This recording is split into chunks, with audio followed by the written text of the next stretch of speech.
आज हूँ सांब दशमी आमर सांबों ना रे पूजा हुए। महाराज श्रीकृष्ण पुओ सांब सी अभिशाप पाई जे गोपी नारी मैंने अभिशाप देते जे तांको बापा जगार सी जाकि गोपी नारी सागर क्रीड़ा करते जड़े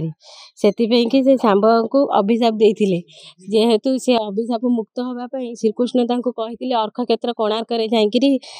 से माने तप करने से 12 वर्ष जाए अर्घ क्षेत्र कोणार्क तप कले तापर सूर्यदेव ठारू आशीर्वाद पाई रोगारोग्य हेले आम हिंदू घर में से सांब दशमी पालन करा जाए छुआ मान भल समस्ते पालन करती। जगतरनाथ जगन्नाथ जमी 12 मासरे 13 पर्व हिंदू नारी 12 मासरे से 12 पर्व 13 पर्व तेणु से जगन्नाथ को उपेक्षा कर सब 12 व्रत पूजापूजी करती तेणु सी तो सब कहीगले मुझे कह कौन श्रीकृष्ण पुओ होती सांब श्रीकृष्ण अभिशाप देते सी मुक्ति पाइबा लगी अर्क क्षेत्र में तपस्या करी ये मुक्ति पाई से दिन ठूँ से सांब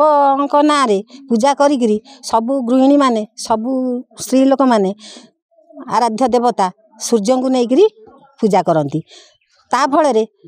मानसिक ओषा यहाँ जी जेकोसी मानसिक कर सूर्य ना पूजा कर से चंडाल घरे भी चंडाल आज रहेना सी भी पिठा खंडे कर पूजा करे तेणु से ठूँ पौराणिक मत सब रही आसी सब स्त्री लोक मैंने यही पूजाटा को उपेक्षा कर सब करती सबुठी सूर्य पूजा तो सूर्य तो सकल शक्तिर आधार तेणु बिना तो आमर जीव जगत के तिष्ठि पार ना द्वारा आम समस्ते परिचालित